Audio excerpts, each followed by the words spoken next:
Hello, I'm going to show you a new platform that we're working on, which is called CrisisTracker.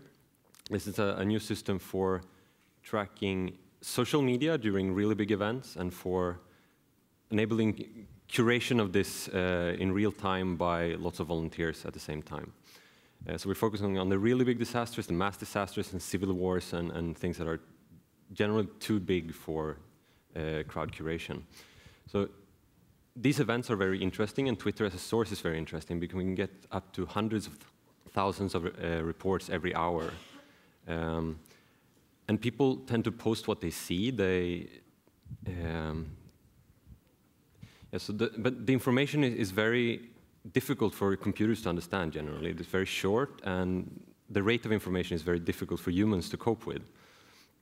So what our platform does is try to handle this duplication of all the content, the repetition.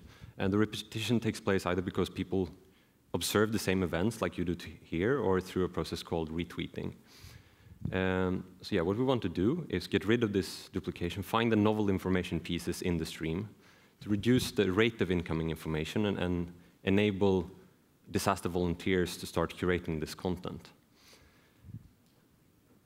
And our platform finds these unique information pieces by clustering content. So it groups together messages that talk about the same information so that we can then start working with these pieces.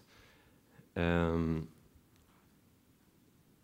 through this clustering process, it can go from about 30,000 tweets down to about 2,000 stories. And by leveraging how people shared these stories on Twitter, we can get down to about 7 unique pieces of information per hour. The system identifies automatic information like the time of the event, and the crowd then comes in to annotate the stories with location and report category. Why do we want humans for this? Well, it's because humans are very, very good at processing text, images, and video that computers struggle with. They're also very adaptable.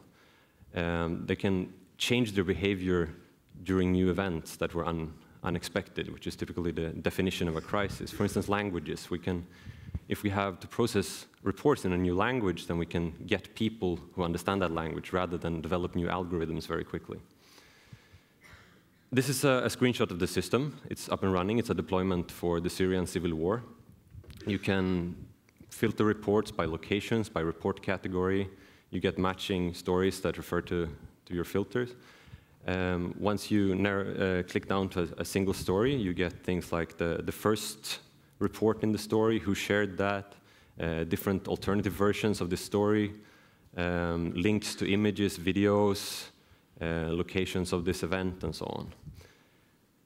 The system is under development, but we have done some evaluation, including one deployment in collaboration with the Standby Task Force. We also collaborated with CrisisTracker to understand how this platform works as an information source compared to other sources that they had set up over the 18 months since the conflict started. They said that this was the first tool where they actually could feel that they had a real-time overview of Twitter, that they could cope with this information load. In particular, they used it to flesh out reports that they got from their network of eyewitnesses. They went onto our system, found images, videos, and complementary information long before media picked up the story. So how many volunteers do you need? How many people do you need to curate content? The system can pick up stories on its own. It ranks them.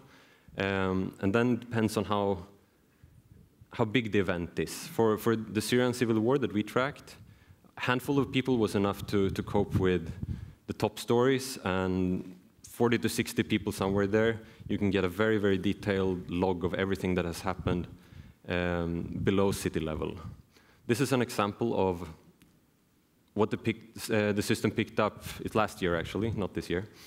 That day, Syria was very tense ahead of new protests. There were anti-riot police everywhere, reports of thousands of protesters around the country in different locations. Then protesters were attacked with tasers. There was live gunfire and a killing reported, and then an hour later we got video footage of the same killing. CrisisTracker is already free and open source. It's available, what you've seen today. The development continues, and I would very, very much like to get your feedback on how we can make this more useful and more deployable in the future. Thank you.